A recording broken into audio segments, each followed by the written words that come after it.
Então, hoje a gente vai falar sobre patriarcado ou o fim dele, né?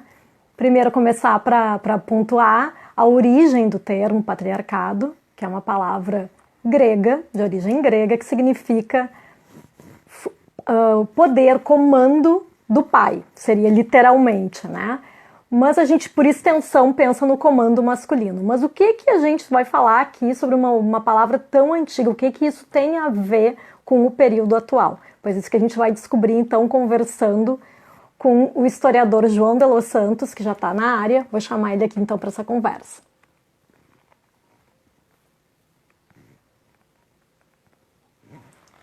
João, tá dando aqui que tu não pode participar. O que será que está acontecendo? Vou tentar de novo aqui te chamar, senão tu pede para participar, por favor.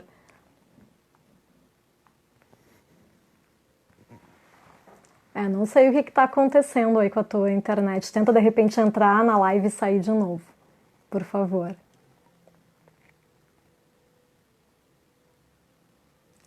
É importante a gente pontuar, né? Aproveitar então esse tempinho aí até a gente chamar o João de Los Santos para essa conversa.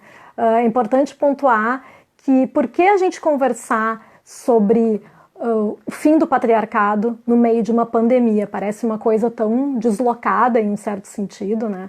Mas é que na verdade a gente tem que pensar que a doença do machismo, ela não para porque a gente está no meio da pandemia do coronavírus, né? Muito pelo contrário, tem diversos levantamentos e inclusive já teve um alerta da ONU nesse sentido de que a violência contra a mulher aumentou no período de isolamento social. Então é importante a gente conversar sobre o patriarcado e sobre masculinidade tóxica nesse momento também, apesar de a gente estar no meio de uma pandemia, esse não é o único assunto, né? Não é a única questão, infelizmente, que existe na sociedade, e então é importante a gente conversar nesse momento. E eu aproveito também para dizer, enquanto o João não chega aqui para a nossa conversa, que por que eu resolvi chamar um historiador e não uma historiadora. Posso fazer isso futuramente, mas já conversei aqui sobre feminismo com diversas... vamos chamar o João, então, aqui para a conversa.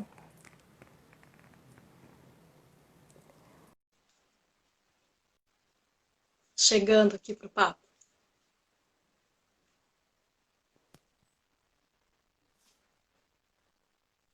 E aí, João, tudo bem?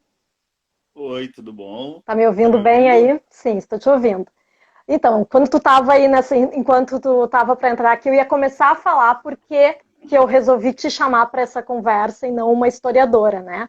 Posso fazer isso futuramente, né? Mas eu acho que é Claro. importante pontuar antes da gente começar essa conversa, de que na verdade não adianta a gente falar sobre o fim do patriarcado só entre as mulheres, né? Porque na verdade existem muitos homens que inclusive negam a existência do patriarcado. O patriarcado como esse conceito desse sistema de opressão masculina sobre as mulheres, né? Então, por isso, obrigado por ter aceitado esse desafio, né? Percebo quanto tu tem uma mentalidade diferente quando tu me respondeu ao convite, dizendo assim, será que eu tenho lugar de fala? Isso já é uma coisa de alguém que já pensa bastante sobre esse assunto, né? Eu acho que outro homem no teu lugar teria aceitado automaticamente, sem nem questionar, né? Mas já vou te chamar para a conversa, mas eu vou pontuar mais uma questão aqui. Que, a pedido do João, então, a gente vai fazer esse recorte da conversa ser sobre a questão do patriarcado aqui no Rio Grande do Sul, que é de onde nós estamos falando, para quem está nos assistindo de outro lugar, mas certamente a gente vai acabar pontuando também sobre, ao longo da conversa, sobre outros estados, repetir em termos de comparação. Mas, João, queria começar te perguntando, então, primeiro te agradecer de novo por ter aceitado esse convite, e queria começar te perguntando assim, né? O termo patriarcado, ele é um resgate do feminismo, da segunda onda feminista lá na década de 1970. Então, para a gente localizar em termos históricos aqui, como é que era a sociedade do Rio Grande do Sul em termos de machismo nessa época? Um pouquinho, um pouquinho mais avançado, um pouquinho menos do que hoje, né? O que ocorre assim?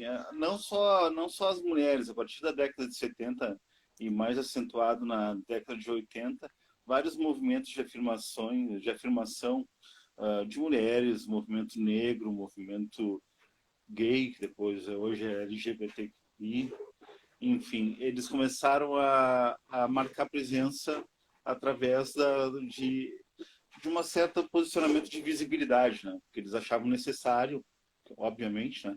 Depois de tanto tempo de opressão. No campo histórico, a gente chama como a história vista de baixo, uma outra forma de se trabalhar a historiografia. Então, na nossa sociedade, na sociedade gauchesca, extremamente patriarcal, aí vem o termo patriarcado, aqui é mais forte do que nunca, extremamente machista, e também esse machismo a gente pode dizer, depois desenvolver, que o machismo gaúcho, obviamente, ele, como qualquer conceito histórico, ele é uma construção. Então ele foi construído, ele, claro, ele tem raízes históricas, mas ele também tem uma construção social para que ele seja legitimado e aceito socialmente, né? Mas na década de 70 era uma força muito mais opressora, até porque a gente não pode esquecer que a gente vivia numa ditadura militar, né? Então o militarismo e eles está extremamente acentuado e é um forte aliado dessa questão do patriarcado. E se a gente for pensar, né, tinham vários, inclusive vários dos presidentes militares da época eram daqui do Rio Grande do Sul, inclusive, né, pra gente, se a gente for pensar, para quem está nos assistindo fora daqui, né, como isso aí também era uma influência gaúcha péssima, na verdade, né. Não, porque a gente tem toda uma história, uma tradição militar, né?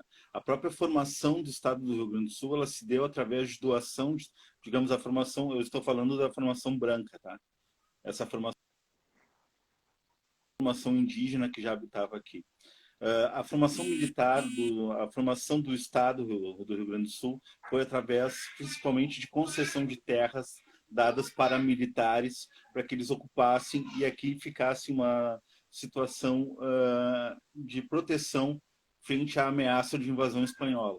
Então, o que ocorre? A gente tem uma tradição militar muito forte no Rio Grande do Sul. A gente tem uma tradição militarizada, uma tradição de uma hierarquia rígida, e a gente sabe que num campo desses não existe vazão para mulher. No próprio Exército Brasileiro, há muito pouco tempo, não, as mulheres começaram a ser aceitas em nível de oficialato, sendo que nos níveis mais altos das armas ainda nenhuma mulher, que eu saiba pelo menos, no Exército as mulheres têm uma participação muito, muito pequena ainda. Talvez elas tenham um pouco mais na aeronáutica e na marinha, mas ainda assim é irrisória. Uhum. Então, o que acontece? A gente tem uma situação de militarizada, principalmente, então isso aí acaba sendo transferido é uma construção histórica que ao tempo vai fazendo com que seja uma aceitação social. E depois a questão da construção do gaúcho também, isso é uma coisa bem interessante. Né? Não sei se já posso entrar nesse Não, eu assunto acho um que sim. pouco. Eu ia te perguntar sobre isso, né? Vamos tentar fazer um comparativo, né? Porque se a gente ainda pensando nessa época aí que já faz 50 anos, né? 1970, assim, nesse período, a partir desse período histórico, tem toda essa questão aí que ainda acontece hoje, mas que certamente há 50 anos era mais forte, por exemplo, desse componente do tradicionalismo, né? Que é essa ligação com as tradições, né?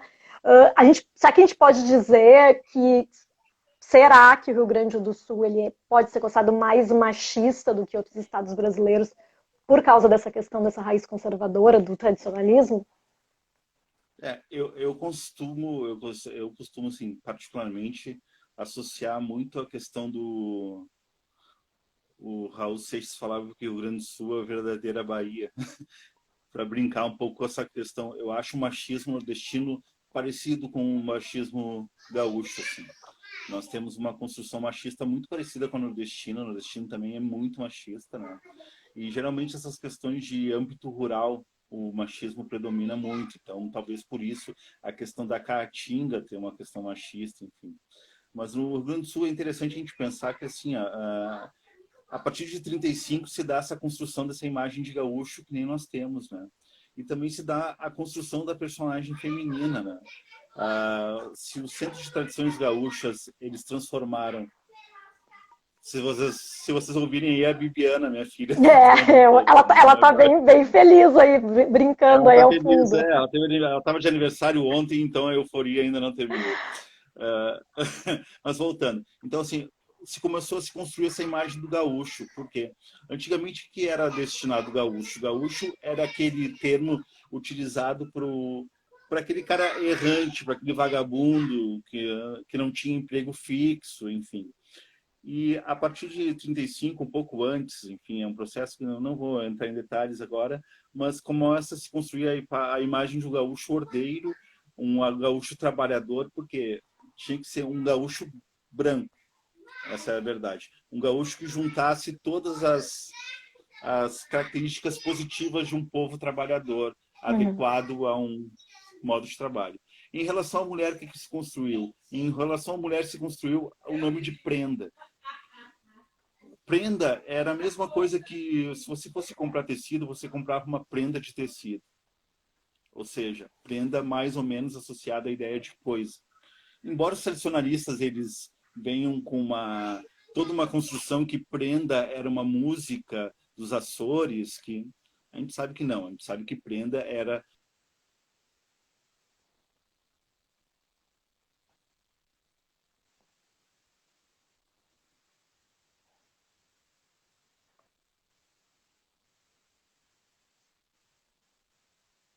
entre um vestido de chita paulista, que era aquele tecido, e mais ou menos foi aqueles vestidos utilizados pelas platinas, né, pelo pessoal de Buenos Aires, principalmente.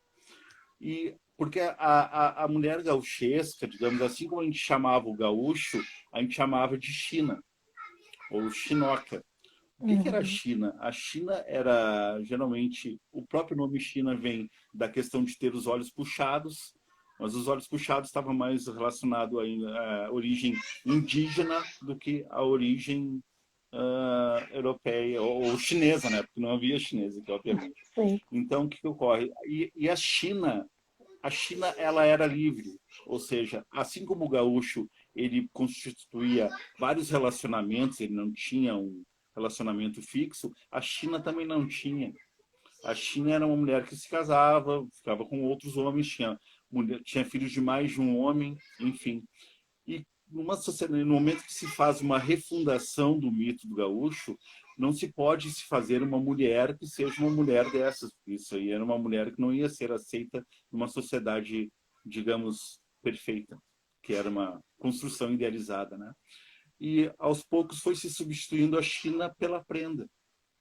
Então, o que acontece? Hoje tu olha a prenda, se você for olhar aquelas danças de CTG, onde as pessoas não se encostam, onde é todo um puritanismo construído, então vem muito dessa questão. Enquanto que lá no norte, no nordeste, as pessoas dançam juntas, assim, é uma coisa assim de...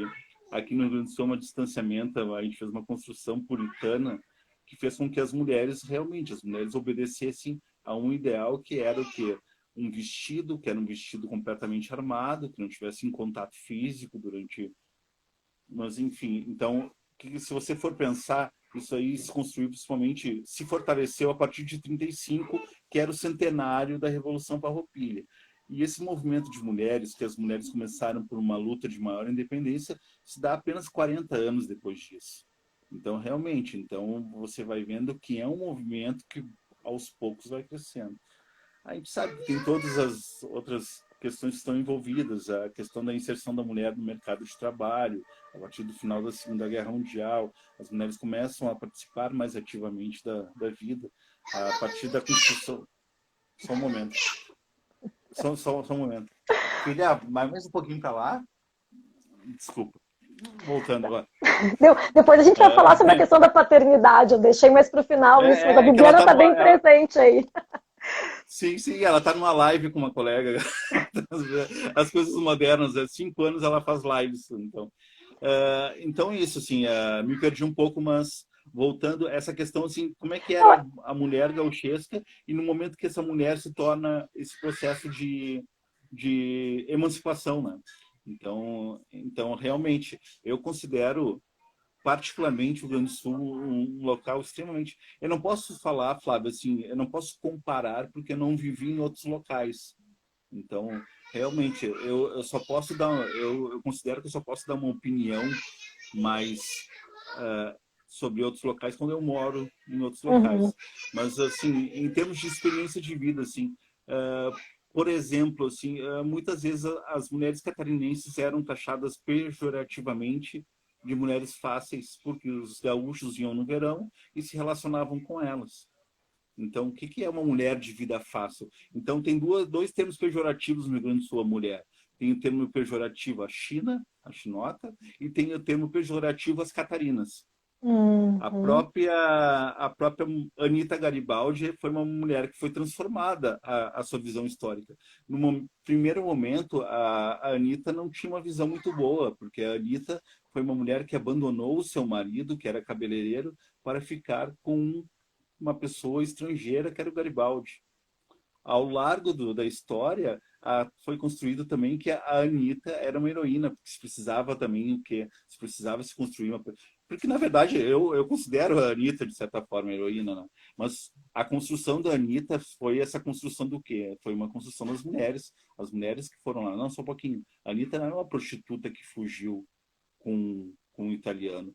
A Anitta era uma mulher que teve a independência de se apaixonar por uma outra pessoa e partir ao mundo com essa outra pessoa. História belíssima, Com entendeu? Mas certeza, isso é uma mas é que coisa... precisou ter essa releitura, digamos assim, né? Porque antes Precisou tinha essa questão mais sim, moralista, né? Mais conservadora mesmo, de que ela com era uma certeza. perdida que abandonou o marido, né? Por um Sim, até aventureiro, porque, né? claro, né, é nessas horas que você vê que o machismo ele perdura não apenas na questão das relações sociais, mas também na produção acadêmica. A produção acadêmica se fazia de certa forma e no momento que as mulheres, muitas mulheres foram significativas na produção acadêmica rio-grandense e elas começaram a oferecer uma nova visão. Opa, não, vamos reler isso, vamos ver de outra forma como é que isso se construiu. Então, acho muito importante isso. Eu não vou, no caso específico dela, eu não vou saber citar os autores, assim, mas isso aí a gente pode, quem quiser depois, eu até vou deixar isso aberto, Flávia, quem quiser estender esse assunto depois para conversar, eu estou aberto para conversa em relação a isso, até porque o assunto é muito rico, né? E a gente não tem tanto tempo assim. Parece Ah, que é com muito tempo, certeza. mas passa Não, mas rápido. não, e ainda mais que a gente está ainda aí falando sobre a Revolução Farroupilha e quero tentar avançar Sim, para uma discussão mais contemporânea, né? claro, claro. E aí, se a gente for pensar, né, João, fazer um corte temporal aqui, bem, assim, é a jornalista conversando com o historiador, né? Porque eu tentar fazer um recorte, assim, vou dar um salto temporal, assim, de 30 anos, né? Vamos pensar, vamos tentar situar o período atual como da virada do milênio para cá, né? Já é um bom tempo, né? Na verdade, se a gente for pensar de 2001 para cá, nossa, 19 anos, né? Mas se a gente for pensar, assim, da década de 70 para cá, o que será que evoluiu em termos de sociedade, nessa questão do machismo aqui no Rio Grande do Sul, né? Como é que a gente poderia tentar avaliar, assim, em termos de mudanças? Que tu considera nesse sentido? Eu considero assim que a mulher começou, minha visão, né? Minha visão de homem, a mulher conseguiu conquistar mais espaço, embora é que nem você colocou assim, é um recorte temporal muito grande e se a gente for ver, a gente está tendo uma inversão no tempo, né? A gente está voltando a ter valores de 1964. Então, o que ocorre nisso? Isso é uma repressão. As mulheres foram muito repreendidas durante o regime militar. O regime militar foi muito duro com as mulheres de esquerda. Só quem quiser buscar uma literatura a respeito das atrocidades cometidas contra as mulheres vai ver que geralmente as torturas das mulheres elas tinham uma conotação sexual muito mais forte do que a tortura revelada aos homens, né? Mas, enfim, o que eu vejo hoje, assim, existe um grande movimento das mulheres em relação a isso. Eu acho que até expresso pelo Ele Não, né? O Ele Não foi uma amostra significativa que não era apenas um posicionamento político partidário. Eu acho que era um posicionamento mais a respeito do que estava sendo ferido em relação aos direitos das mulheres. Não só o direito das mulheres, mas aquilo que a gente chama de direito das outras chamadas minorias, que são maiorias, né? Os negros, os LGBTIs e entre outros. Né? Eu fico pensando assim, né, porque na verdade a onda mais recente do feminismo, ela é bem recente mesmo, ela é de 2015 para cá, né? E aí realmente vem, ao mesmo tempo que tem essa onda feminista, né, junto com essas outras causas que tu comentou, né, que vem tudo na minha cabeça, para mim como feminista, vem tudo meio junto, né? Uma pessoa que se considera feminista, ela é a favor da igualdade, ela é a favor inclusive pelo fim da desigualdade social, por exemplo, né? Mas aí a gente vê junto como se fosse realmente, né, uma reação, né? Como assim? Vocês estão querendo tomar conta? Não, aí vem essa onda conservadora. Me parece que é um movimento meio assim, né? Que talvez que agora, para a gente analisar historicamente, é muito recente, mas me parece que daqui a uns anos isso aí vai poder ser avaliado pela história nesse sentido, né? Sim, a gente trabalha assim no campo, tem um campo de história que trabalha com a história recente, assim, com a história atual, e eu vejo realmente isso, é um movimento assim de eu diria que assim, o movimento agora está começando a se ter uma resposta a esse movimento conservador, porque esse movimento conservador não iniciou agora, assim, já faz alguns anos que iniciou, que viu. Eu diria que há 5 anos atrás a gente nunca passaria pela nossa cabeça que o Trump seria eleito presidente americano, que o Bolsonaro seria eleito um presidente brasileiro, e com todo esse discurso, e também a gente ainda não conseguiu avaliar quais são os mecanismos digitais que fortalecem toda essa questão. Eu acho que, por exemplo, assim, eu citaria uma mulher, a Rosana Pinheiro Machado. Eu sempre falo para todo mundo, vocês querem falar sobre o que é o movimento de rede, vocês leiam Rosana Pinheiro Machado, que ela é uma excelente analista sobre essa situação dos meios digitais. E isso é uma outra coisa, os homens não citam mulheres, né? Isso é uma coisa assim incrível. Os homens, quando você vê uma live de homem com mulher, assim, é uma coisa, parece que só os homens falam. Eles não citam autoras, eles não citam, que nem eu falei, uma Rosana Pinheiro Machado, eles não citam uma Lilia Schwartz, eles não citam, mas enfim, eu acho importante a gente fazer essa reflexão. Que isso vai ao ponto que a gente vai levar depois, né? Qual é o papel do homem? Que nem eu te falei, assim, me preocupei muito, né, Flávia? Falar sobre o feminismo. Eu aprendi que eu não deveria falar como feminismo com as amigas. Assim. Com minhas amigas, quando eu trato como amiga, aquelas pessoas que eu tenho afinidade intelectual, não só de relacionamento, assim, mas pessoas que eu tenho um maior caminho. Só um momento. Pode vir atrapalhar, não tem problema. Bibiana quer Desculpa, meu trabalho. aparecer? Ela quer dar oi. Oi, Bibiana, tudo bem? Tá, abana aí pra gente, ó. Dá oi pra tia Flávia. Ela quer ouvir, só um pouquinho. Eu não posso cortar, né? Não pode. Tá linda. Oi, tudo bem? Tô aqui conversando com teu pai um pouquinho. Eu sei, tô vendo no celular lá da mãe. Da tua mãe. Um beijo pra ti, Bibiana. Dá um beijo, tia Flávia. Tchau. Tchau. Bom, desculpa, voltando. Onde que nós estávamos mesmo? A gente estava nessa questão aí do papel do homem, né?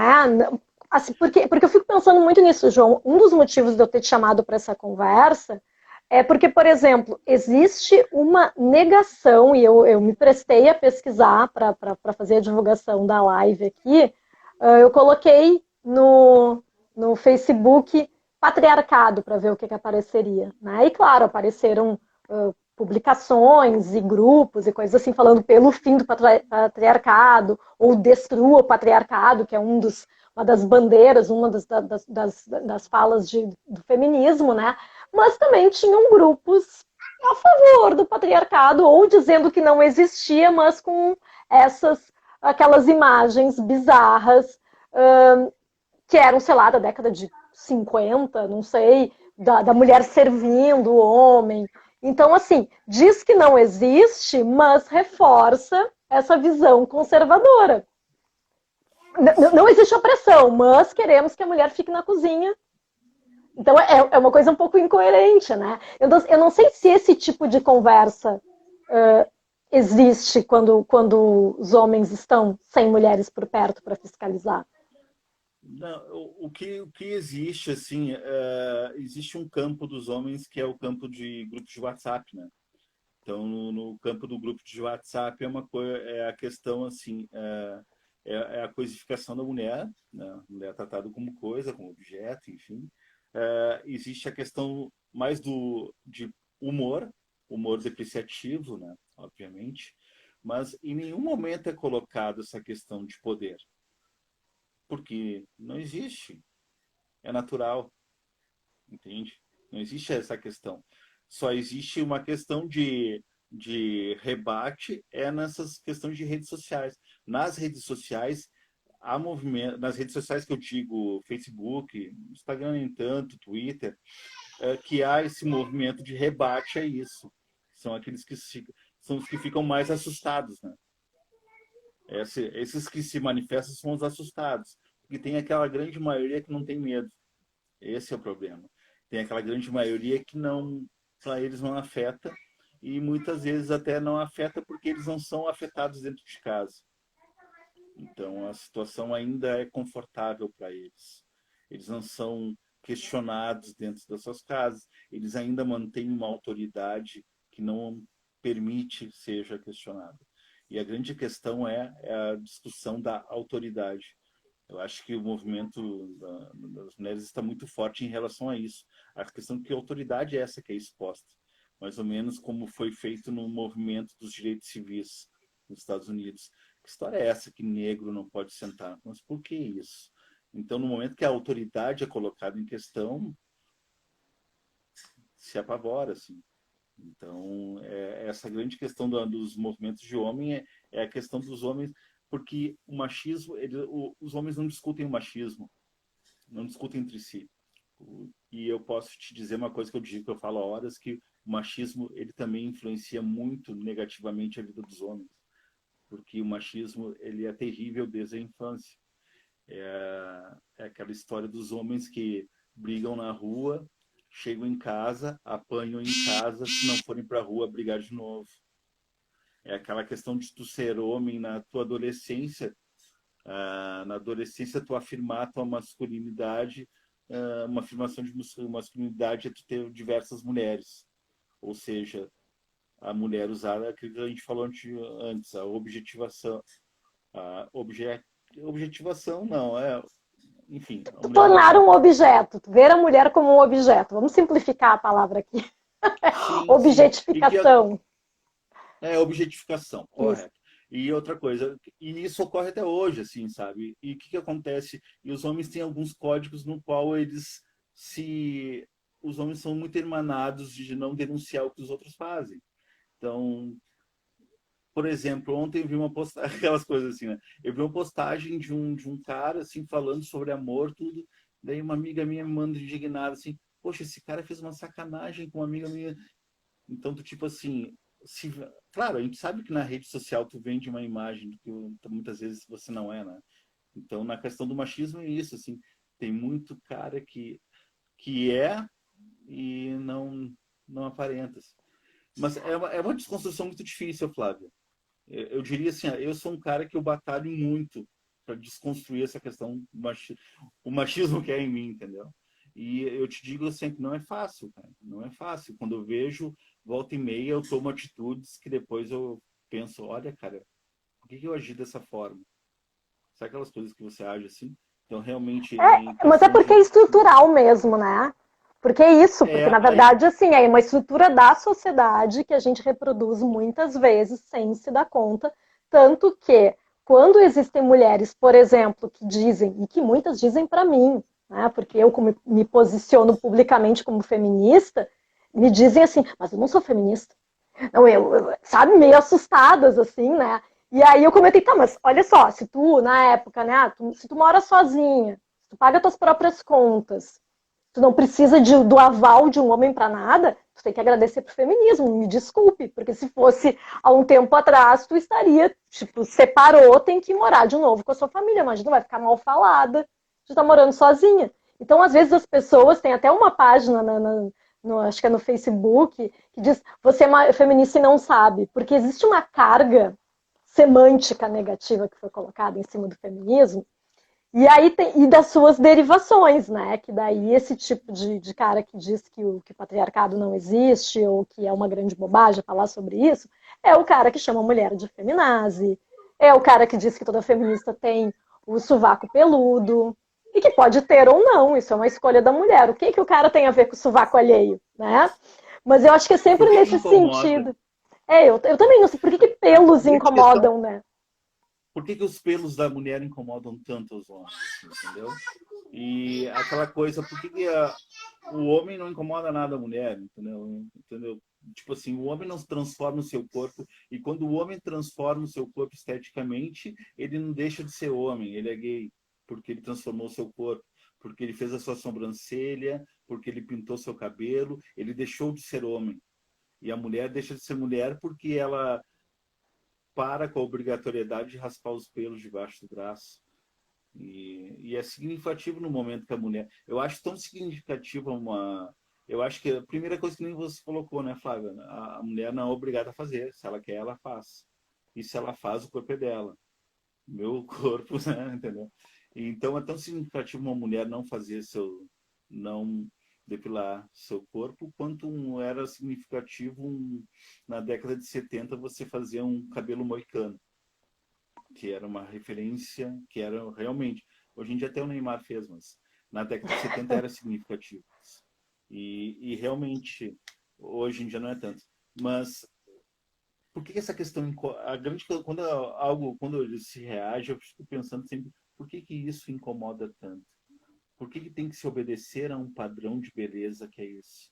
Então, hoje em dia, nós estamos rompendo muitos padrões, os padrões do feminismo, o padrão da gordofobia, que eu acho que é muito importante, porque a pessoa aceitar o corpo que ela tem, não entrar naquele padrão estético no qual a pessoa tem que comportar um padrão, entendeu? A pessoa se aceita, a pessoa deixa de sofrer, porque é um fim do sofrimento, né? Você se aceitar como é uma forma de você parar de sofrer. Então, e acontece muito em relação a isso, e muitos homens, o que acontece? Os homens, eles também, eles poucos admitem que é uma espécie de sofrimento, você está sempre sujeito a determinadas regras. E o machismo ele determina regras desde a infância, que a gente falei da questão da agressão, passando pela questão da adolescência, no qual você só se afirma como homem ao momento que você tem várias parceiras, ou, por exemplo, que nem eu estava conversando um dia desse com a minha esposa, que uma vez eu tive um relacionamento e eu não assumi o relacionamento porque a mulher era negra, entendeu? Por quê? Porque eu tinha uma criação que era extremamente machista e racista. Porque tem o combo, né, Flávia? O que eu chamo. Às vezes tem o combo. A questão não passa apenas, às vezes, apenas por ser. Tem déficit, eu acho que tem acúmulos, assim. Existe a questão, muitas vezes a pessoa é negra, muitas vezes a pessoa é pobre, muitas vezes a pessoa é lésbica, então vai se acumulando, então são realidades distintas. E chega num determinado momento que você vê que se essas pessoas, que a gente chama que são minorias, na verdade, se elas começam a agregar e aceitar suas diferenças, elas se tornam uma grande maioria. E eu acho que em relação aos homens com machismo é a mesma forma. No momento que eu, homem, quero colocar a discussão sobre machismo, eu quero colocar sobre a questão da paternidade, eu vou achar outros homens que queiram conversar sobre isso, né? Eu acredito que tenham. Embora a maioria não se manifeste, muitas vezes por não ter um canal de expressão em relação a isso. Eu acompanho alguns canais principalmente em relação à paternidade, que é uma coisa que eu me preocupo bastante, né? Então eu acompanho alguns canais de paternidade no Face e às vezes eu me assusto, assim, porque é o pai de selfie, né? Na maioria das vezes, né? É aquele pai que tira foto com o filho, Daí você vai ver... por exemplo, teve um ontem que não me deram resposta. Não sei se você já viu um que está rolando agora no Face, que é um gurizinho limpando o banheiro Não vi. e tá, eu não sei se é, agora eu não recordo se é a mãe ou o pai, aparece só uma latinha de cerveja e a pessoa comentando assim: ah, agora o fulano está entendendo o que que é o papel de você limpar o banheiro, por que que isso é importante, assim. Cara, eu botei assim, ó, só um pouquinho, vocês estão expondo uma criança. Tudo bem que eu acho importante que a criança tenha a questão de saber o seu papel de ajudar na limpeza da casa, eu acho Hum. fundamental, porque a pessoa habita junto, então são todos responsáveis pela casa, mas agora tu expor uma criança com o rosto, além de ser um crime, né? Pois é. Então, você vê que ainda a paternidade está muito ligada a essa questão da repressão. Então, ser pai tem que ser um repressor. Até que ponto você tem que ser um repressor? E não uma pessoa que estimule a pessoa, né? Então, por que você tem tanto medo que você tem que impor uma violência para que as coisas estejam em ordem?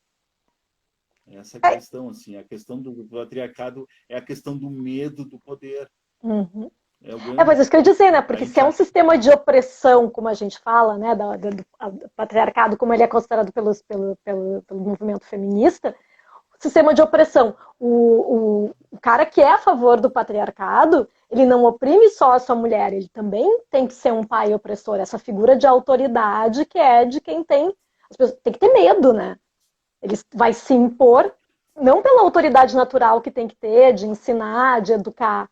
Ele vai se impor pelo medo. E acho que essa é uma grande armadilha dos caras que continuam a favor disso. Porque uma das coisas também que eu queria te comentar é essa questão também de dificuldades de expressar a afetividade, né? Que é uma das consequências dessa masculinidade tóxica ou mais padronizada, digamos assim, né? O homem não pode chorar, o Sim, homem não pode expressar sentimentos e fraquezas, né? sim, não pode, não pode. E também, assim, é uma questão, eu acho que isso aí até está rompendo um pouco, assim, sabe? Mas ainda é muito forte isso, assim. Já foi mais forte. E a questão também por exemplo, assim, eu tive vários, não, tive alguns amigos que se revelaram gays, assim. Eles tinham uma vida, eram héteros, e depois, claro, hoje em dia eles mantêm uma vida gay. Cara, eu acho incrível que amigos nossos em comum se afastaram deles, entendeu? Simplesmente pelos fatos. Então, existe muito essa questão também, assim. Masculinidade frágil é o nome disso. Não pode Eu acho conviver com um extremamente gay porque vai frágil. acontecer o quê? Vai pegar? Vai ter É medo, masculinidade né? frágil isso, né? Não, Porque sabe o que eu que a diria? sexualidade dos outros Tipo, importa, né? é que assim, eu diria uma visão geral, assim, né, principalmente dos machos, dos machinhos que eu brinco. Os machinhos, eles não gostam muitas vezes dos gays, porque muitas vezes os gays têm atitudes que os homens têm com as mulheres. Qual é o maior medo de um homem ser assediado por um gay? Por quê? Porque eles agem da mesma forma com as mulheres, eles assediam as mulheres. Então, para eles, o assédio, muitas vezes, óbvio que não são todos os gays que fazem, mas pode ter gays que fazem isso, assediam, da mesma forma que os homens assediam as mulheres. Isso é uma coisa que causa muito medo nos homens, entendeu? Então, do tipo assim, ó, agora aquela pessoa não é mais uma pessoa em quem eu possa confiar. Eu posso ser assediado por ele. Nossa, que horror, né? Que medo, né? Então, a masculinidade é tão forte que tu tem medo, né? Acontece muito isso. E as pessoas acabam excluindo o círculo de amizade por isso, entre outras coisas. Hoje em dia, a gente tem um grande risco de exclusão de nichos, né? O movimento de nichos está cada vez mais forte. Se você concorda com uma pessoa em algo e a pessoa não concorda mais, você já vai... É, é aquilo que a gente chama o cancelamento, né? A gente está Uhum. numa questão agora de cancelamento que é incrível. A gente não consegue... Eu acho que quem está em situação de conforto hoje são... Eu odeio esse termo zona de conforto, mas enfim, os extremistas estão ótimos na zona de conforto, né?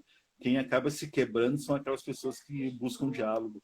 Se você busca diálogo com as pessoas, assim, muitas vezes você acaba no meio do tiroteio. Você entrar uma coisa... Eu queria tentar falar um pouquinho sobre o futuro, né? Do que a gente poderia fazer para mudar isso, né? Porque, por exemplo, eu não te perguntei isso ainda tão claramente, né? Os homens poderiam fazer para apoiar o feminismo, né? Os homens que concordam com ele, que percebem que existe esse patriarcado, que ele é prejudicial para todo mundo, que machismo não é legal. O que será que daria para fazer, assim, para apoiar o movimento Olha, feminista? primeira coisa, ficar quieto. Primeira coisa de todas é ficar quieto, ouvir e compreender. Para mim, assim, eu tenho uma coisa muito pessoal, assim, que geralmente algumas amigas colocavam discursos sobre os homens, metendo cacete nos homens, e eu chegava e Virou a tua câmera, João. acontecia comigo. Volta aqui. Só um pouquinho. Ainda bem que não Voltou. tinha nada comprometedor. Tinha ninguém tocando de roupa, que está acontecendo muito isso em Não, lives, né? acontece coisas assim. Acontece. Ou coisa mais comprometedora, tá dando o replay do Grenal. Tá. O cara falando de tudo isso vendo o Grenal ali. Mas enfim. Voltando, já me perdi, Flávio, desculpa. Tá. Eu tava me lembrando da história seguinte. Que as gurias, assim, elas chegavam e botavam postagens, me entendo, e eu chegava e eu falava assim, não, mas eu não sou assim. Nem todo homem, tu dava dessas, não pode. Cara, demorou um tempo. Eu agradeço a Rosana Pierre Machado, agradeço a Viviane Vedana, outra amiga minha, que ela chegava e falou, João, te liga, João. Não te manifesta, João. Entendeu? Não para falar isso, né? Não, mas aí depois é que assim, depois eu entendi o porquê. Porque elas tinham todo o direito de falar sobre isso, porque realmente era uma coisa que era isso, me incomodava. Então, eu digo assim, a primeira coisa é ouvir. Claro. Segunda coisa é a questão do começar, que nem eu te falei, assim, ó. Eu não vou vir aqui me vender como o cara que é perfeito, o cara que é paz e amor, o cara que busca ser... Não, cara, eu não sou, eu busco, entendeu? Então, todo momento eu tenho que estar vigiando, porque várias vezes eu vacilo. Vacilo o quê? Quando eu vejo eu tomo uma atitude com a minha filha, quando eu vejo eu tomo uma atitude com a minha esposa, que eu estou sendo extremamente arrogante, que eu estou sendo extremamente... Então, qual é o primeiro caminho, cara? O primeiro caminho é escutar, o segundo é se vigiar, e o terceiro, cara, é aquilo que assim, eu acho que a pandemia está sendo uma oportunidade maravilhosa, para mim, pelo menos, em relação ao convívio. Eu estou aprendendo muito com a minha filha, porque eu estou vendo todo o meu conceito de paternidade. O que é um conceito de paternidade? O que eu posso desenvolver em termos de amor para minha filha? E aquela coisa, qual é a imagem que eu quero construir de homem para minha filha? Eu quero que a minha filha construa uma imagem de um homem para, se um dia ela quiser se relacionar com homens, isso aí é uma escolha dela, mas se um dia ela quiser se relacionar com homens, que ela busque um homem que tente ter uma conduta com ela da mesma forma que eu tenho. Uma conduta que seja baseada na não violência. E aí eu novamente reitero, às vezes eu posso cometer violências ainda, embora depois eu me condene por isso, né, cristão. Mas embora às vezes eu reflita depois que eu não tenha agido errado, mas eu reflito. Mas essa questão de como é que você age em relação às pessoas. Porque as coisas estão intrinsecamente ligadas para mim. A questão do feminismo, a questão da homofobia, a questão do racismo. Hoje, pensar tu ser uma pessoa melhor para o mundo, você tem que pensar em vários aspectos, não apenas em um. Então, acho que é interessante a gente refletir nisso. Que aspecto eu estou sendo e que ponto eu posso mudar minhas atitudes. Acho que isso é muito importante, né? Não chegar e falar assim, eu sou bom nisso. Ou, tipo assim, é a construção, né? A construção da pessoa. Mas assim, entre os homens, né? Eu fico pensando assim, é o que eu tento falar, por exemplo, para o meu marido, nem sempre sou bem sucedida nisso. Quando recebe alguma coisa muito escrota num grupo de WhatsApp, tem que dizer, isso aí não tá legal. Não é legal, tipo, nude sem consentimento mandado num grupo. Será que a mulher realmente permitiu aquilo, por exemplo? Eu acho que está muito errado, né? Só que realmente é uma conduta machista condenável que, em geral, os outros homens não falam nada.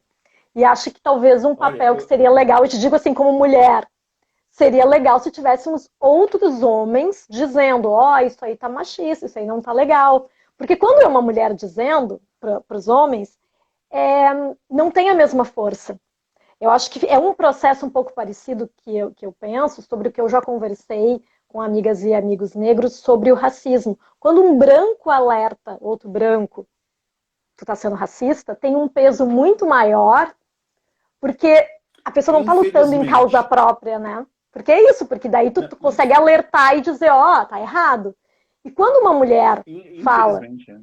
que é uma atitude machista para um homem, em geral, se o cara ainda não está preparado para ouvir isso, ele vai negar. Ele vai dizer, não, mas não é machismo. Tá vendo machismo em todos os lugares. E talvez, se tiverem mais homens conscientes nos ajudando a alertar que o machismo não pode mais ser tolerado, a gente está no século XXI. Vamos lá, vamos tentar se ajudar, amigo. Talvez, né, já que a gente está aqui tentando falar também, assim, estamos falando aqui como amigos, mas também no teu papel de historiador aí, eu fico pensando, projetando um futuro em que isso seja, oh meu Deus, lá em 2020 os homens ainda eram assim, mas aí aconteceu alguma coisa e eles evoluíram. Porque eu fico pensando que tem que acontecer alguma coisa para essa mudança de comportamento, né? Para que isso seja um papo realmente do passado. Tem que acontecer, né? Eu não sei se na história a gente trabalha muito com a questão do processo histórico, né? Não com o evento que vai acontecer um dia iluminado com as pessoas. Né? Então, é um processo que vai se construindo. Eu acho que, por exemplo, essa questão das mulheres começarem a se manifestar nas redes sociais sobre abusos do passado, isso é uma coisa muito importante. Mas eu sempre coloco da seguinte forma: existe uma coisa que é importante, que as mulheres se sentem fortalecidas de denunciar. Isso é muito importante, mas que as mulheres não esqueçam de procurar os meios legais para isso, não ficar apenas na denúncia da rede, porque a gente ainda tem que fazer o que a justiça seja praticada, porque no momento que você vai e você coloca tudo isso em números, e não há como negar uma política específica de governo para que atenda isso. Quando eu falo política específica de governo, não é apenas a repressão sobre isso, mas toda uma reforma educacional. Nós estamos num país que a gente não tem ministro da educação, a gente não tem ministro da saúde. Então, eu acho que isso aí é uma coisa que vai ser muito importante para o nosso futuro, a gente repensar como é que a gente conseguiu chegar a esse patamar. Como a gente conseguiu chegar a esse patamar de um país que não tem Ministério da Cultura. O Ministério da Cultura foi extinto. Então, eu acho que realmente eu sempre tento ser otimista. No momento que a gente se coloca numa situação extrema que nós estamos chegando, aí eu coloco que é importante a educação das nossas crianças, a gente colocar essa questão para as crianças, para a gente construir um futuro melhor. Então, por exemplo, o que eu posso fazer nesse momento, Flávia, nesse momento, ainda bem que a nossa filha ela está numa escola onde temos um grupo de pais maravilhoso, que a gente consegue conversar sobre isso, a gente consegue conversar sobre temas e como esses temas afetam a vida das crianças. Então, eu acho que, só querendo retomar a questão do WhatsApp, lá que você falou, dos grupos, dos homens se posicionarem, cara, eu não fui excluído, mas eu fui escanteado de muitos grupos de WhatsApp, porque eu era o chato do grupo de WhatsApp. Porque eu chegava e falava, assim. Entendeu? E o que acontece? Hoje em dia acontece muito isso. Isso é uma coisa que a gente não chegou a falar antes, mas se você começa a trilhar um caminho de dizer, olha, cara, isso não é legal, você acaba sendo excluído. E esse Imagina. movimento de WhatsApp já tinha começado, e geralmente então assim, é muito chato, porque aqueles grupos assim, eu tinha um grupo de WhatsApp de amigos de infância, e o grupo de WhatsApp de amigos de infância, ele, porque a gente viu que as pessoas tinham ido para caminhos diferentes, e tinha algumas pessoas que ainda estavam com uma mentalidade quase medieval, e a gente começou a se posicionar que não poderíamos mais pensar no mundo dessa forma, e a gente acabou sendo excluído. E dói saber que às vezes você está no seu dia a dia bem tranquilo, pensando que as coisas são legais, e você não consegue parar para pensar que existe todo mundo lá fora que está pensando completamente diferente de você, né? E como é que a gente vai conseguir chegar a essa informação? Se antes a gente tinha um grande pavor das grandes redes de comunicação manipular as informações através de televisão, rádio, jornal, hoje nós temos uma coisa que é muito mais perigosa, que são os grupos de WhatsApp. E a gente ainda não sabe como reagir a essa informação disseminada. A minha mãe tem grupo, tem 77 anos, então volta e meia eu pego o celular dela. Graças a Deus ela nem, não é muito ligada em tecnologia, enfim, mas eu vejo que algumas amigas dela põem ela em grupos de WhatsApp que, meu Deus, a terra é plana nos grupos, sabe? Então, isso que me preocupa, assim, a gente fazer esse movimento, de que forma a gente vai chegar a uma forma de educar as pessoas digitalmente, né? Se a Eu gente acho que vai ter que ser tinha ensinado na escola. Eu estava conversando sobre isso com uma amiga jornalista, que ela também tem essa visão de que espero que o mais breve possível, se tenha isso dentro de alguma, se encaixe dentro de alguma disciplina, talvez na de língua portuguesa, até para ensinar as pessoas já a escrever melhor nas redes, quem sabe já junta ali, né? E essa questão assim de ética, de posicionamento, de que, por exemplo, fazer comentário ofensivo na internet é crime, de que ali não é terra de ninguém, de que talvez as pessoas precisem saber disso, já que tem tanto adulto falando o que quer, boca fora, e achando que ali está preservado, porque está na frente, está longe, né? E aí pode falar o que quer, que não é bem assim. E aí a gente volta para esse papo daqui, né? Voltando para a questão do patriarcado em si. Sim, eu acho que a internet é um território hoje em dia em que existem os comentários mais machistas, de que muitas mulheres têm o seu inbox invadido por milhares de, né, assédio direto, né, foto do pinto. Isso eu digo assim, ó, tem amigas minhas que elas não fazem, tipo, elas não tiram fotos sensuais. Elas tiram fotos, sei lá, uma selfie. E é uma mulher bonita e ela recebe lá no seu inbox. No dia que ela posta uma foto assim, o inbox está lotado.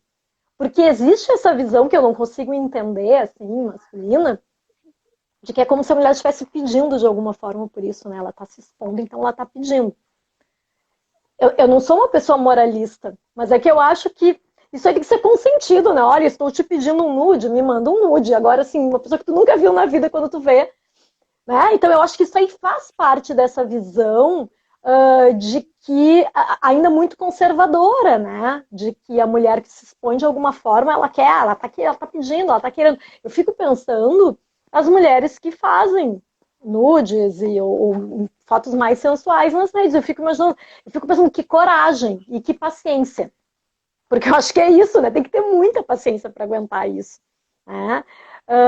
E eu acho que isso, né, assim, da gente tentar terminar essa conversa de uma forma positiva, eu fico tentando imaginar, né, um futuro, né? Eu não sei se a gente ainda vai estar aqui, João. Essa talvez fosse uma das minhas últimas perguntas para ti. Será que a gente ainda vai estar aqui para conferir isso, né? Será que, sei lá, em 30 anos, será que é possível a gente mudar esse cenário? O que tu acha? olha, talvez se a gente se mudar para um outro país, talvez, assim, mas, em relação ao Brasil, eu sou bem pessimista, assim, que se, olha o que é, olha o que era o nosso país há 20 anos atrás. Eu trabalho sobre a questão do patrimônio, né, Flávio? Então, tipo, eu estou fazendo a minha pesquisa de mestrado sobre uma casa que foi tombada, que foi inventariada em Porto Alegre. E eu faço a retomada de como é que foi feito o tombamento dessa casa. E eu vejo como era o movimento das pessoas, e eu começo a fazer esse trabalho de retornar ao passado. Eu vivia numa cidade onde nós tínhamos a liberdade de circular durante a noite. Eu vivia numa cidade onde tínhamos acesso a vários equipamentos culturais de maneira gratuita, shows, teatro. Hoje em dia, qual é o modelo de cidade que nós vivemos? Então, eu vejo que nossa cidade hoje é uma cidade não só mais feia, uma cidade cada vez mais privatizada, cada vez os espaços públicos são fechados. Então, se eu vejo assim, se um dia desse eu me lembrei de uma coisa muito interessante, né? A gente sediou o Fórum Social Mundial. Foi a única vez na minha vida que eu vi estrangeiros caminhando por Porto Alegre, pessoas falando outras línguas em Porto Alegre. Então eu fico pensando, hoje em dia não vejo mais, né? Eu não ouço nem espanhol na rua da minha cidade. Se você for para São Paulo, você ouve pessoas falando inglês, francês. Em Porto Alegre você não ouve. Porto Alegre está cada vez mais isolado do mundo e o Brasil está cada vez mais isolado. Mas vamos ser positivos, né? Vamos ser otimistas, assim. Eu acho assim, a primeira questão que a gente tem que fazer, a gente tem que fazer um movimento assim de realmente dessas afirmações de direitos em relação à sua individualidade, né, que é o básico, em relação ao seu gênero, em relação à sua etnia, é o mínimo. Mas eu acho que eu ponho uma fé muito grande nas crianças. Assim, eu acho que nossa grande base é a educação dessas crianças. E eu acho que essa pandemia, ela talvez tenha sido importante. O pavor maior da pandemia, eu acho que o pavor da produção, tudo não pode parar, não pode parar. E a gente parou durante um tempo. E isso vai trazer algum tipo de reflexo em relação ao mundo. Porque uma coisa que não vai voltar tão cedo é a questão das crianças na escola. E a gente está tendo um contato muito grande com as crianças, e as crianças, eu acho que elas nos ensinam mais do que a gente ensina a elas. Assim, porque a gente volta a ver o que a gente já foi, e a gente tem uma forma de tentar melhorar nossas relações, né? Uma mensagem meio otimista, mas... Eu participei recentemente de um vídeo que eu tinha que dizer o que eu tinha fé. E eu falei que eu tinha fé no feminismo e na literatura infantil. Na literatura infantil como esse instrumento de conscientização, de ter ali temas que fossem urgentes, né? Falar sobre antirracismo, falar sobre feminismo, falar sobre ecologia, porque realmente, eu também, eu boto fé nessa nova geração aí que está vindo, que é muito mais rápida para entender as coisas, que tem muito menos preconceito do que a gente mesmo que nós nos desconstruímos dos preconceitos que nos ensinaram ao longo da vida, né? Nós que somos da geração X, né? Então acho que é importante a gente pensar nisso, né? De que essa geração que está aí dessas crianças, os que estão por vir, espero que sejam, que não, quem sabe dessa geração aí não exista mais esse tal de patriarcado. Voltando ao nosso tema. Sim. Antes de eu me despedir de ti, João, só quero lembrar para quem está aqui nos assistindo que sexta-feira que vem eu vou falar sobre protagonismo feminino na arte com duas mulheres, mãe e filha.